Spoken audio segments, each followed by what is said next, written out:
CGTN, China Global Television Network.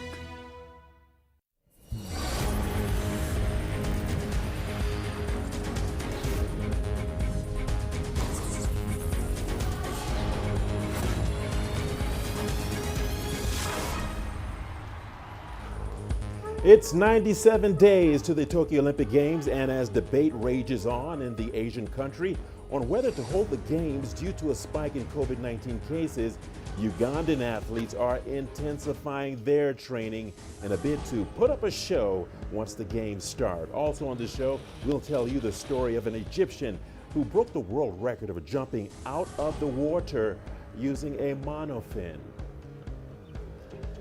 Hello, welcome to your weekly sports program that brings you all the sporting news and reviews from an African perspective.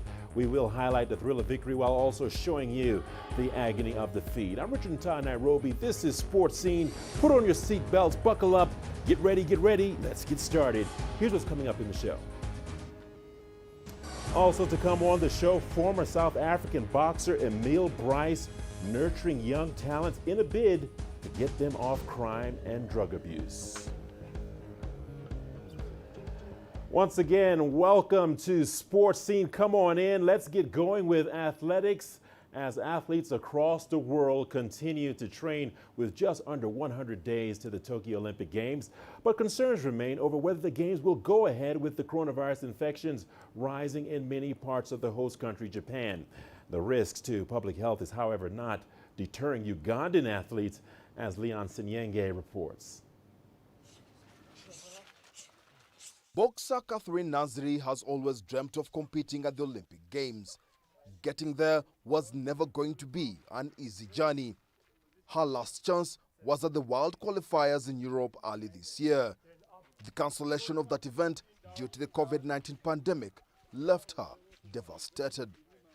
The moment I announced that they had cancelled the France qualifiers, we were so disappointed.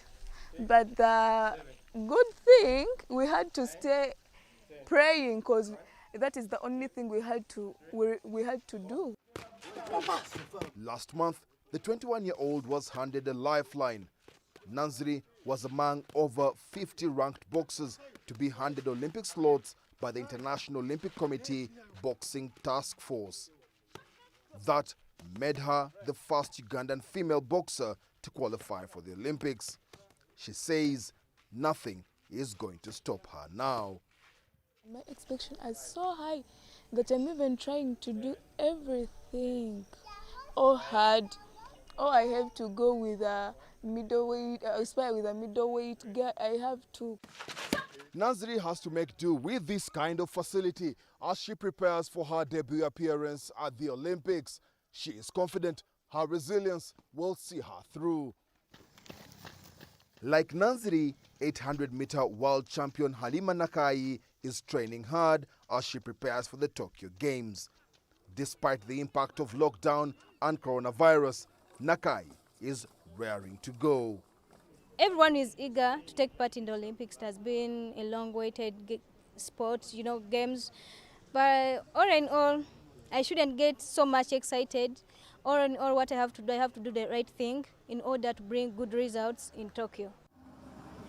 But as the athletes ramp up their preparations, huge uncertainty remains on whether the Games will actually go forward. The host country, Japan, is facing a surge in coronavirus cases.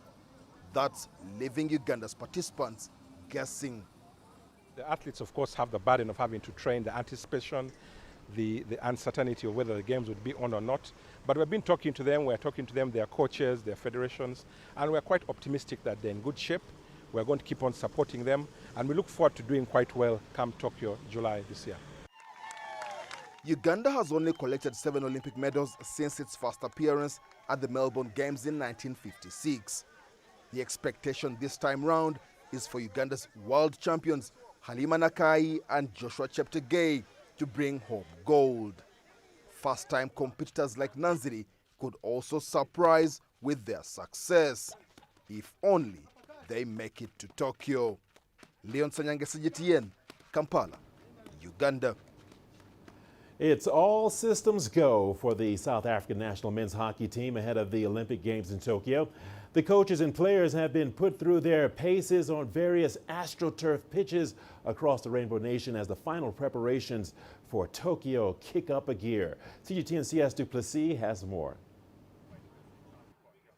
The South African men's hockey team have been doing some much-needed soul-searching during the pandemic and forced lockdown, identifying what is required to become a team that isn't just at the Olympics to make up the numbers. This was one of the conversations we had over the lockdown period, and it's how we see ourselves as an international team. And, you know, we must compete against the top 5 consistently. We must beat the next 5 in the rankings consistently. We must be dominant of the teams around us.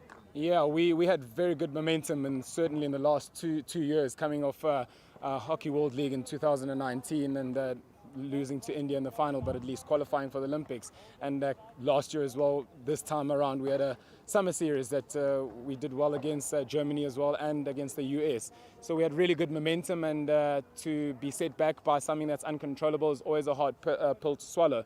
The South African men's hockey team is buzzing, and although they've been restricted to training camps within their respective regions due to the pandemic, the energy and competitiveness is evident. The window, however, to impress the national selectors is closing fast, and with 10 other places pretty much decided, the pressure is on to perform and prove they deserve to claim one of the remaining 8 places on the plane to Tokyo. They've made it hard for me, which is something I asked them to do 18 months ago. And, you know, the positivity and the guys, the effort levels that get put in, you want to be able to reward everybody, but, you know, sport doesn't work like that. The guys know that. But there's going to be some very, very difficult conversations with the selectors. It's going to be a tough job. The objectives are clear for the 8-time African champions, who begin their Olympic campaign against Great Britain before facing the Netherlands, Belgium, Germany, and finally Canada.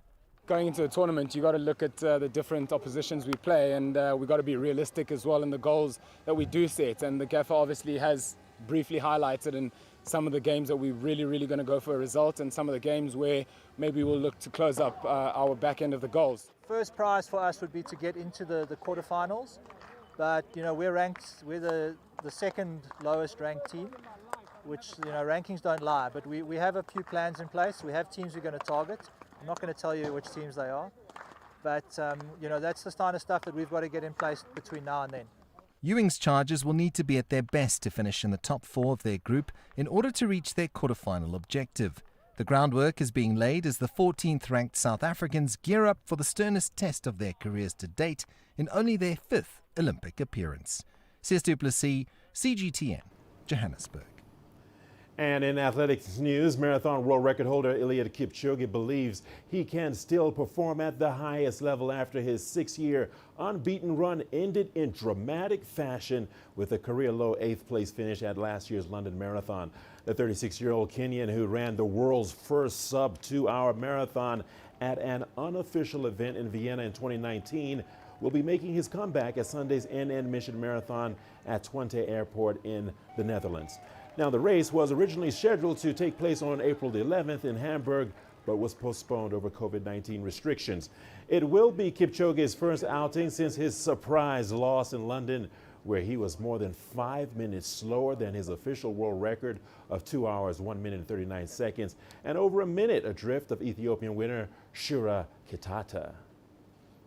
I don't cast the future and I don't cast the past, but I walk by day.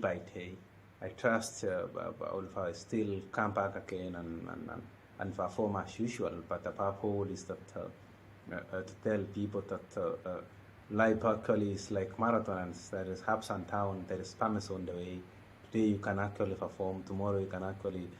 We are human beings, and today anything can happen. But we can cast a stone to anybody who fails. This one is that sport is life. Plenty more to come on Sports Scene. We are just getting started. Here's a look at what's ahead.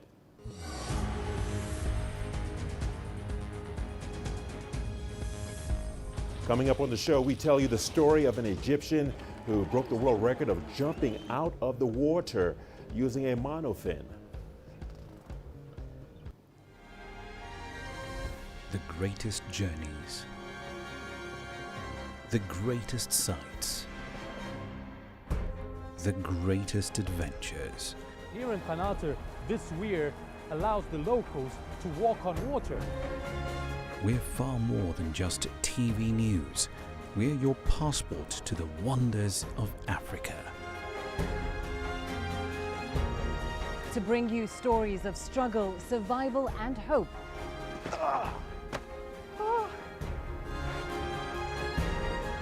So let's explore.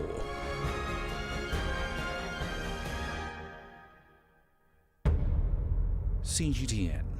See the difference.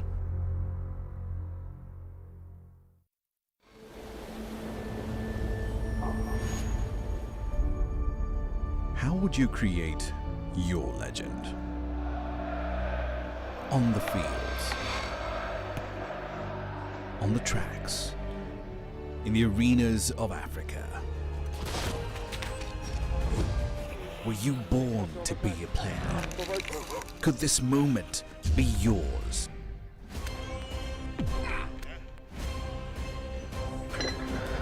Sports Scene. Find your game.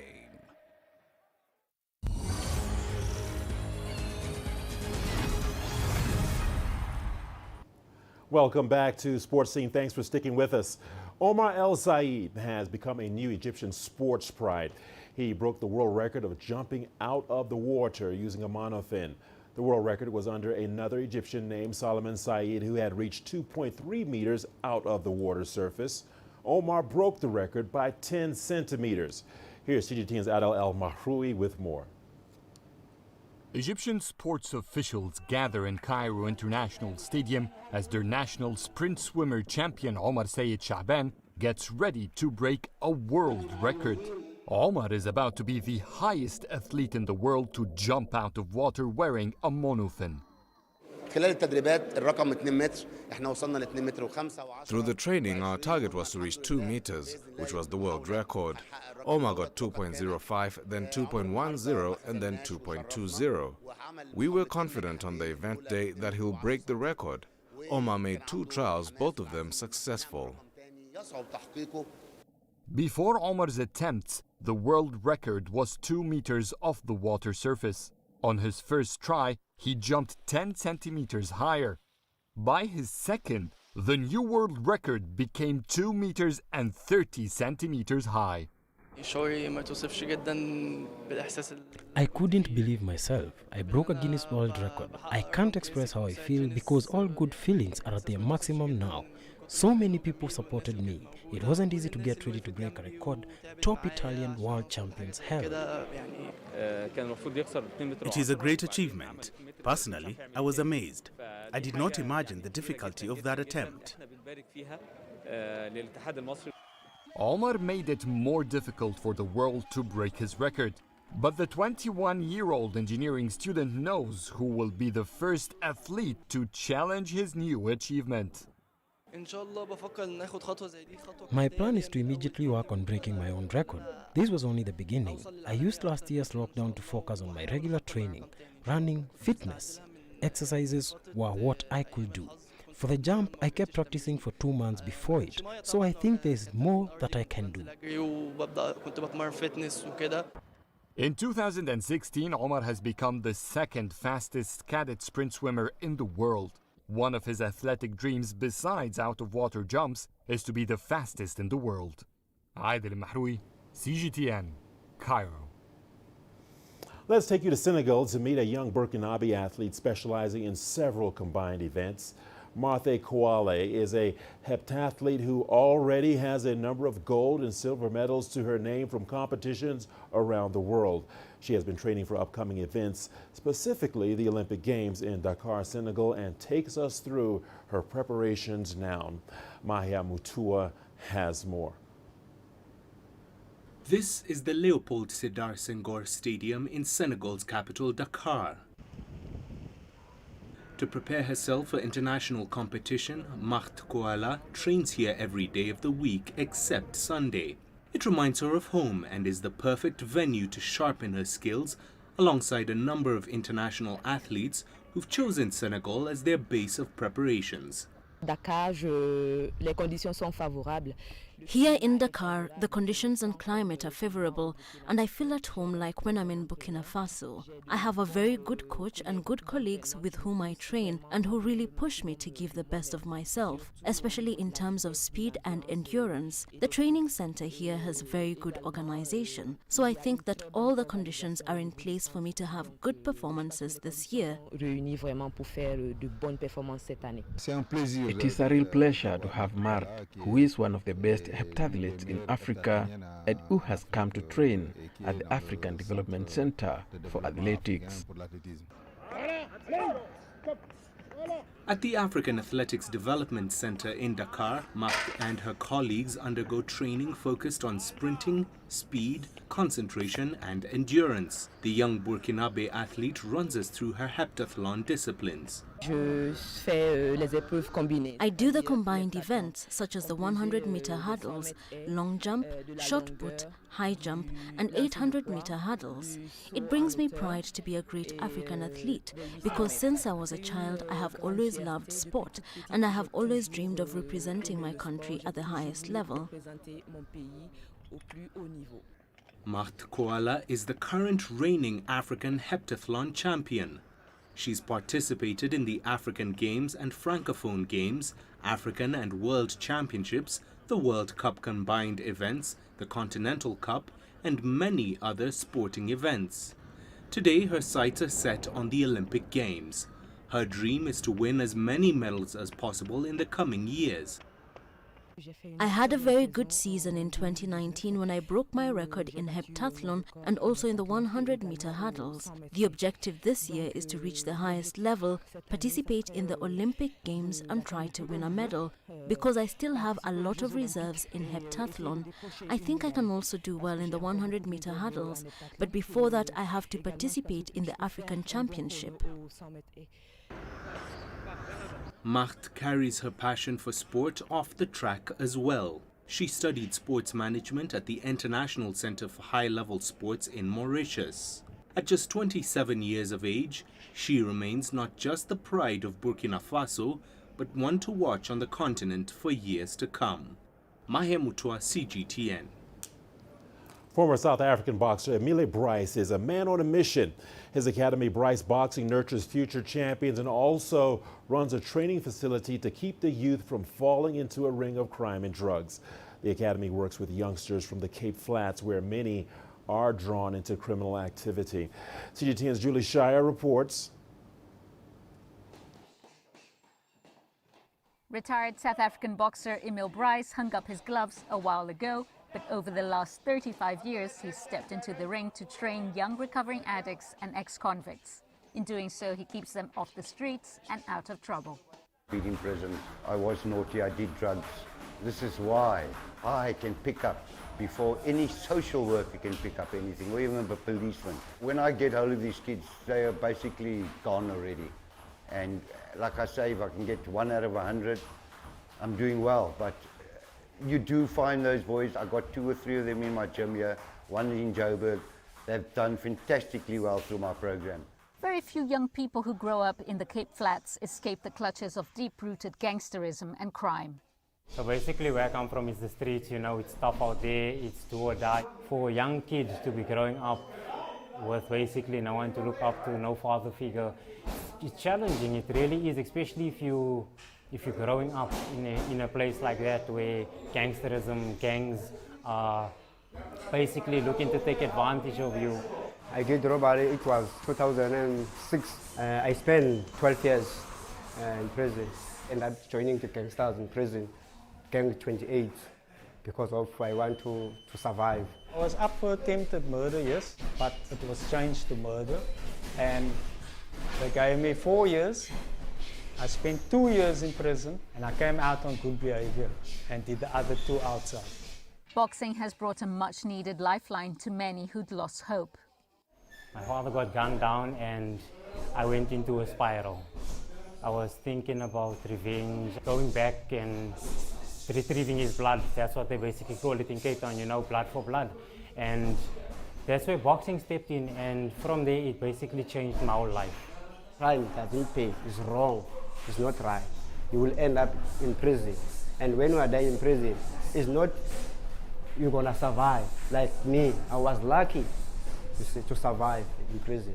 Against all odds, these fighters got off the canvas to continue their fight for a better future, and they are inspiring a community. Julie Shire, CGTN, Cape Town, South Africa. The action continues on Sports Scene. A lot more to come in just a moment. Let's take a peek at the headline.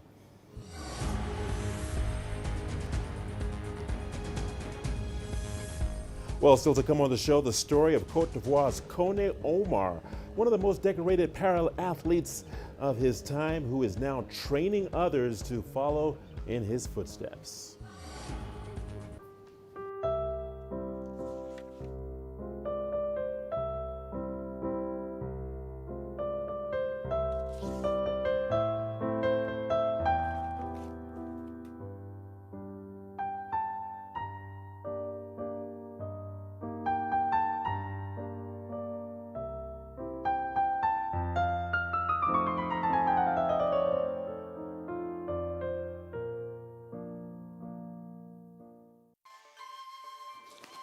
You don't find the stories of North Africa by sitting on the sidelines. You've got to get out, go there, and you'll find them. In the bazaars of Casablanca, among the crowds in Cairo, who come to visit Cairo, the ancient capital of Egypt. Along the waters of the Nile, along the sands of the Sahara. No one else will take you where we can in North Africa. No one else will show you what it's all about. CGTN, see the difference.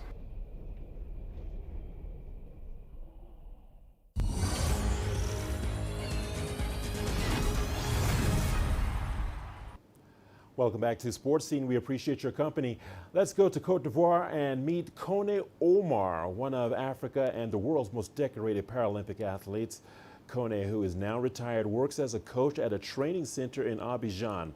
Now, during his spellbinding career, he won medal after medal, including 400 and 800 meters gold in the T42, 46, and T44, 46 categories, respectively. He now aims to pass on his knowledge to the next generation of athletes. CGTN's Joy Karuki Juma has more. In Trecheville, a commune in Cote d'Ivoire's Abidjan, Kone Omar trains his athletes at the National Institute of Youth and Sports. Omar is a specialist in the 400 and 800 meters and also doubles in longer distances. Over his incredible career, he has won a total of 83 medals, comprising 61 gold, 16 silver, and 6 bronze. The first year of my career, I competed in 10 cross-country events and won 8 medals. My first international competition was in 1995 during the Arab African Championship, where I won silver in the 800 and 1500 meters as well as the 5000 meters. I also won medals in the 1996 Atlanta Olympics. My best career memory was at the 2000 Sydney Paralympic Games. I didn't have time to prepare properly because I had been injured for a long time after competing in South Africa, but I still won the gold medal. It was an unforgettable moment in my career. Having been an athlete since 1994, Kone Omar became a coach in 2012. Following his retirement in 2016, he now devotes himself entirely to his new profession.